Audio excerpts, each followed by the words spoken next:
From WLWT, this is Let's Talk Cincy, presented by Western and Southern Financial Group. Put our financial strength behind you. Hello, everyone. I'm Curtis Fuller, and welcome to Let's Talk Cincy. Today, a conversation with legendary Rock and Roll Hall of Famer and Cincinnati's own Bootsy Collins. It is an interesting discussion about his life on stage and off, from his days at King Records, performing with his brother Catfish Collins, and working in the band behind the godfather of soul, James Brown, to his latest album release this year. He shares stories about his wife and business partner, Patty Collins, and how she keeps him grounded when the spotlight on Bootsy is turned off. He also gives credit to a music teacher and local musician, the late Willie Charles Turner, for inspiring him at a very early age.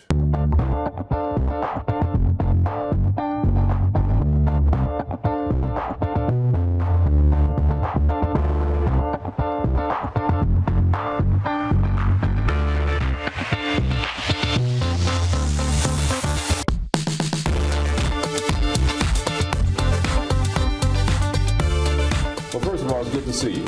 Oh, it's good to be back. Good to see you. I mean, you know, and we both sitting here and able to communicate with each other. It's a beautiful thing. You have a new project. Talk a little bit about that. Yeah, I call it Album of the Year, #1 Funketeer. And you know, Curtis, it don't give you nothing. Sometimes you have to take it. So I took the name Album of the Year. #1 Funketeer. They ain't gonna get a funk, nothing, you know, so we have to name it what we want to name it, you know, and that's what I named it. And I wanted to make sure I had a challenge, you know, to make me be the best I could be. And for now, in this era, the Album of the Year is the best that I could be right now. And that's what I gave the people. I wonder sometimes, do you see you as everyone else sees you? I mean, when you think of your career, you think of you can't go anywhere and you're known by one name, yeah. Bootsy. Yeah. Most people don't even know your real name. Right.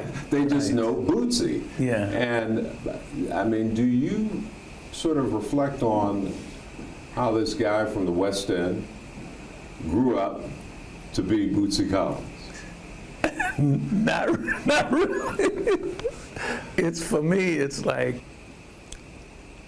a day, I get this day done, I get this day done, and whatever it calls for, it's like whatever the party calls for, that's who I am.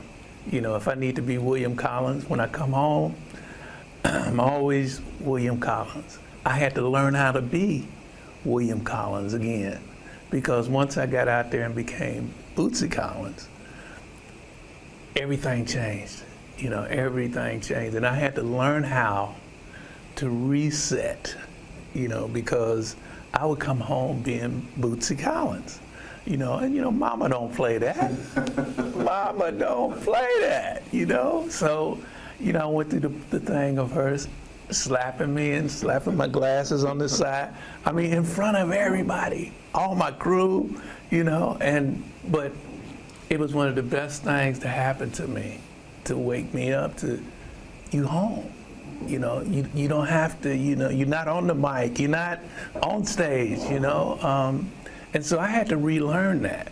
And I started to find out why, like child prodigies and kid actors, why they have that problem, because, you know, they don't know how to deal with those characters, right.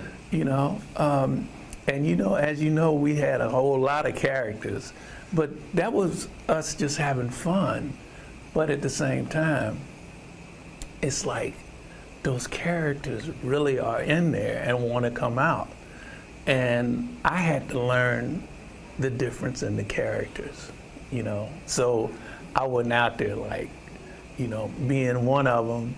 And, you know, like the fan come to see Bootsy, and here I am, William Collins. You know, they don't want to see that. They want to see Bootsy. You know, so I had to learn the difference when I come home.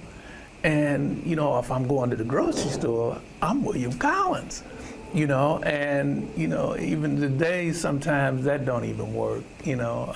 I'm still, that's Bootsy right there, you know. So, but I've learned how to deal with it, and it's fun now, you know, because I know how I have to deal with it. Before, it was like I was learning on the job training, you know, and understanding how people look at you, you know. Didn't nobody want to see Bugs Bunny out of, you know, that's Bugs Bunny, you know.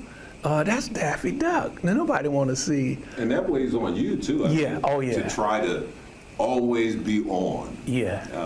That's tough. That tore me down in a good way, where nobody would like to experience that. But, you know, I had to go through that to learn how to get back to William Collins, the guy that Mama said, take out the garbage, you know. She wouldn't have to say that. I would be done took it out. That's William.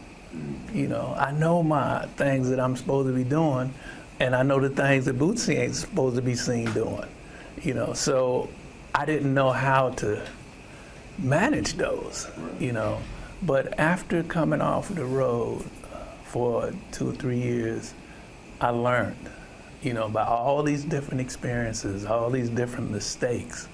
You know, that's why we're able to sit here and talk to you now. Yeah. It's because it all didn't come like, oh, we'll see this, it wasn't all like that. You know, it was a learning process. And if you don't get through that learning process, you wind up pretty much like we all do.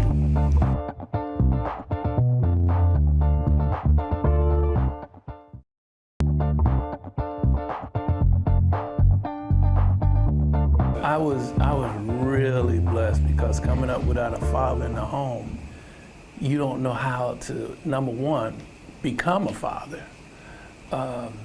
and you don't know your responsibilities as a father. When I was in Sawyer Junior High School, they always told me that, you know, you want to be with Mr. Turner. He is that dude, you know, that can show you how and what to do and how to be as a musical student, as I am a student, you know. And so I took him up on it. It's like, Mr. Turner, that's where I want to be. And in the 7th grade, when I got to the 7th grade, it was like, I'm going to, you know, be in Mr. Turner's class. And that was probably the best thing that ever happened to me.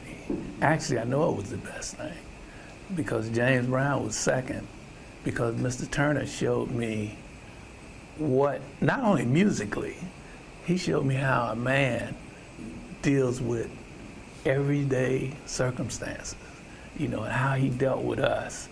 And nobody was like special. Everybody was treated like he wanted to teach you, you know, how to play your instrument. And that's what he did. You know, he wouldn't get goofy with you, this, that, and the other. You know, he was like the man. You know, he was focused, always trying to help you do what you're supposed to be doing, what you came there to do, you know.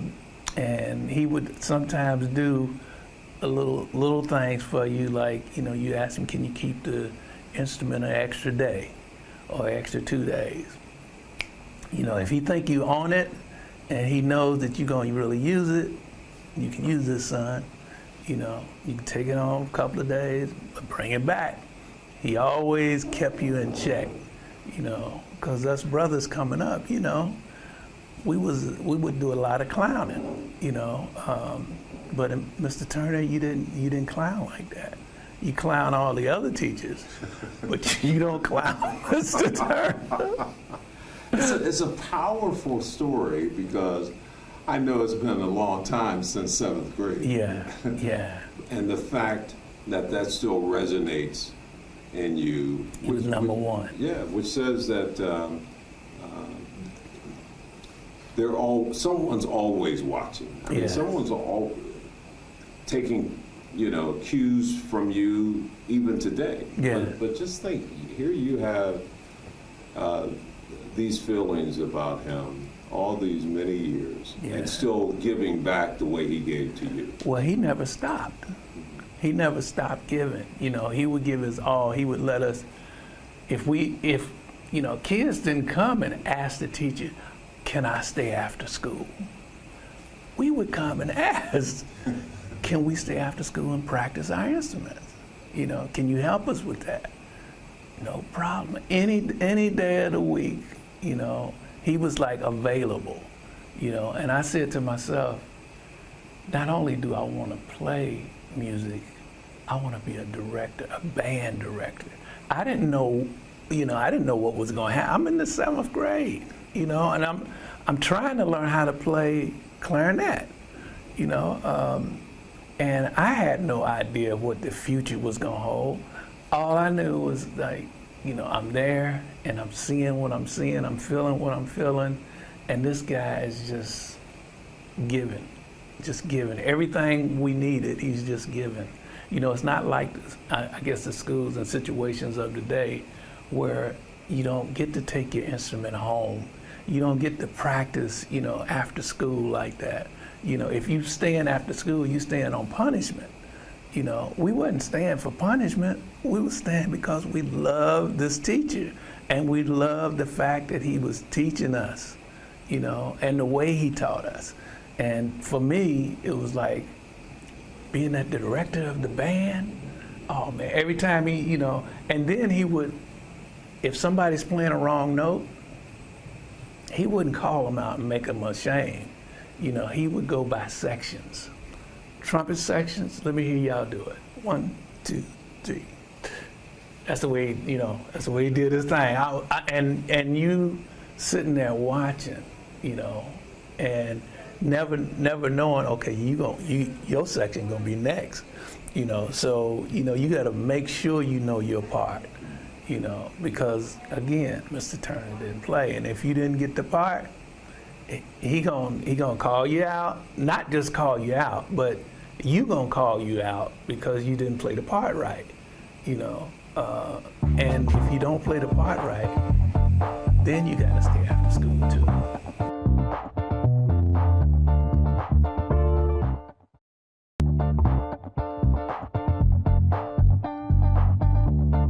I'm going to shift you a little bit too, and fast forward.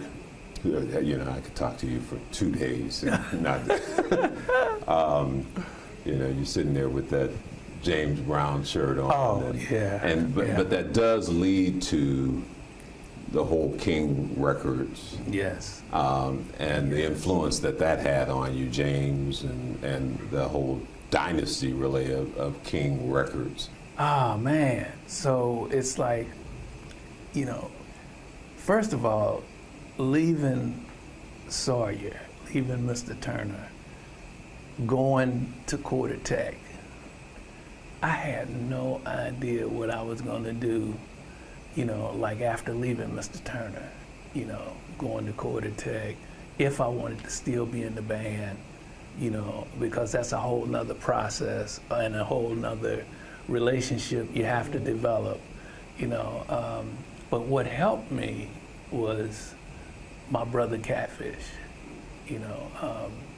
I wanted to be like him, you know. I wanted to play guitar, you know, because clarinet, I couldn't see me playing that with the bands, you know. The band. I can't imagine. Yeah. The history of Bootsy Collins on clarinet. Yeah, that would have been deep. That would have been deep. But you know, it allowed me to have a real educated, you know, situation with Mr. Turner that I wouldn't have had I not ran into Mr. Turner and had that whole relationship thing and learning process. You know, when I started messing around with the guitar, it wasn't about reading music. It wasn't about learning how it's supposed to be done. It wasn't about none of that. It was completely opposite of what I went through with Mr. Turner. You know, it was like, so how do I had Mr. Turner was like on my side because he was teaching me what he knew. nobody was teaching. My brother didn't want to have nothing to do with me because I'm like 8 years, younger, and he knew that my mother would want him to be responsible for me. And he was like, he was out there acting a fool, doing what teenagers do. And, he wanted to have his freedom and his fun. I didn't really understand that. It was like, why come you don't want to play with me? Why come you don't want to teach me? And this was all going through my head, and so I decided to, when he's gone on his paper route, then I'm gonna steal his guitar and I'm gonna practice, And I thought I could get away with it, right. But he busted me. One day he wound up, he had his radio flyer, what you call the wagon? The wagon. He had a red wagon. He would deliver his papers, but he got home early one day, and he busted me, practicing with his guitar, and he wore me out. All of that is what led up into me being stable and focused on what I wanted to do. So my brother wouldn't accept me, but the Christian Heirs, who was a Cincinnati Christian group, who went around the churches and was killing. I mean, when I'm saying killing, right. I mean, and it was like doing shows and things with different churches, and I got a chance to play with them. The opportunity, and this was like the top 3 gospel groups in the city. I got to play with them. I don't even know how to play bass. They needed a bass player. Mm-hmm. And I had finally got a guitar, and I'll have to tell you this because we're right down the street from Sears and Roebuck, right now. And I was telling Patty, that's where I first got my first guitar, Sears and Roebuck, right here on the corner, $29.95. And that's what started that whole, guitar playing thing. I had my own guitar. It was a green guitar, and James hated that guitar. I mean, he hated it. Son, you can't come up here with that guitar. You can't put that on my stage. He's like, you need another guitar. What you want to play? So that's when I advanced and got the new Fender Jazz bass. They were just coming out, and pretty much nobody had them, and the ones that was on the top, they were the only ones that had them, and they were real popular, and it was like, this is the one I want, He bought it for me, and this was like after we had met, and when I started doing recordings over King Records, he started really wanting to know who we were. He heard about these brothers, these 2 Collins brothers, and then he started to checking us out. We didn't know he was checking us out. So we just over there recording, learning the process, because we was glad to be in his presence. It's a whole different ball game today. There's certain people that really mean something, not only in your life, but in the whole world. This man was just, he was so big for us, like we never even thought of how could we ever play with James Brown, That's what it was about. It wasn't about playing just to make money. If it had been about that, we probably wouldn't be sitting here now.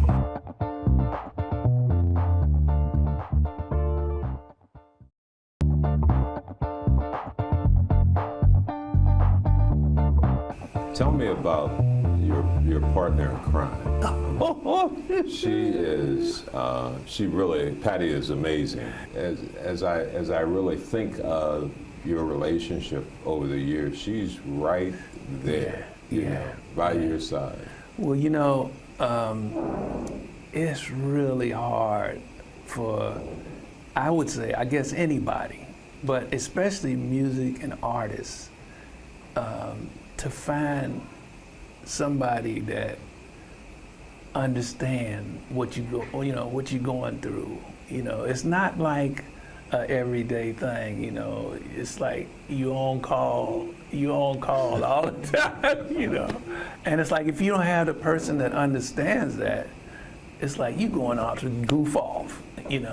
And sometimes that's true, but most of the times it's not, especially with me. And by her getting the chance to be around me, but first, the great thing about her is she didn't know who I was. That was the greatest, because I had asked God, send me somebody, because I had got so sick of myself messing up, and I knew that's all I knew how to do. They say that's what my dad did. I never knew, I never met him. But, I had those traits. And when I met her, she didn't know who I was. And I was so elated because every person that knew who I was would play off of that. She didn't know. She thought I was William Collins, and she said, "Hey, how you doing, William?" I was like, "Oh, this is it." I said, "This is it." This is who I can trust. I didn't know it was going to evolve into putting her into the business. Taking care of the business, taking care of the house, not only the house but everything.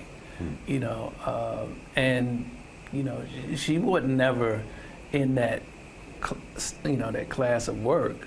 But it was all about trust, especially for me, and then I started realizing what James Brown was going through. Once I started doing it myself, it's like it was all about trust, and he couldn't trust nobody. I mean, nobody. And so I had to find me somebody that I could trust. And I didn't, on my own, couldn't have found that. God, opened the gates and blessed me like he's still doing. Just a fascinating interview with my friend Bootsy Collins. Thanks for joining us here on Let's Talk Cincy. That does it for the program today. Thanks for tuning in. I'm Curtis Fuller. I'll see you next time for another edition of Let's Talk Cincy. Until then, have a good day and a better day tomorrow.